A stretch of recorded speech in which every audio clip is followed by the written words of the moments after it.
Bonjour,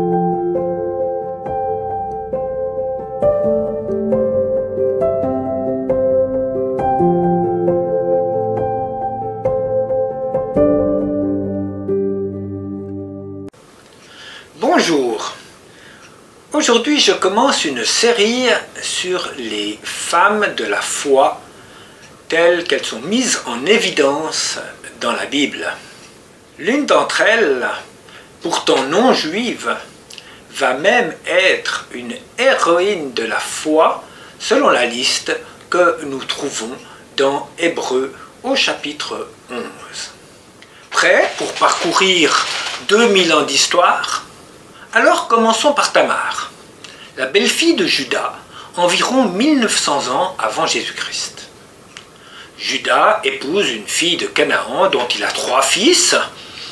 Tamar est donnée comme épouse au premier, celui-ci meurt sans laisser de descendance, et comme le veut la règle, eh bien Tamar est donnée comme épouse au second fils.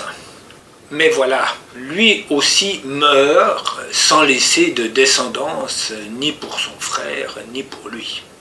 Alors Juda pense que Tamar apporte la mort, et il ne veut pas donner son 3e fils comme époux à Tamar. Pauvre Tamar, elle est dans la force de l'âge, mais elle est déjà 2 fois veuve, sans enfant, et sans espoir d'en avoir. Tamar prend alors, par la foi, des risques. Si sa manœuvre échoue, eh bien pour elle, c'est le bûcher.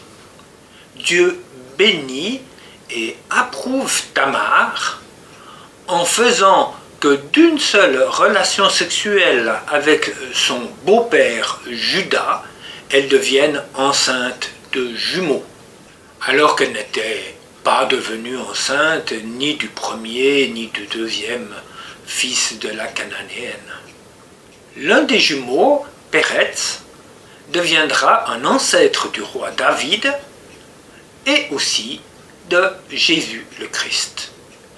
Tamar ne voulait pas quitter sa place de femme.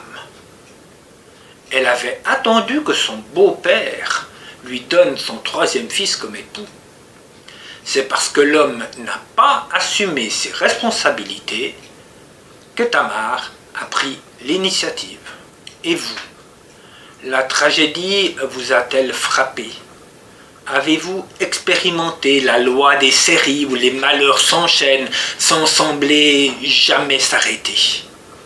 Si un homme n'assume pas ses responsabilités, peut-être même est-ce votre époux, alors demandez à Dieu quelle initiative personnelle vous pouvez prendre, afin que les projets de Dieu de bonheur et non de malheur, comme il est écrit dans Jérémie chapitre 29 verset 11, s'accomplissent pour vous, pour votre famille, pour votre entourage. Bonne journée.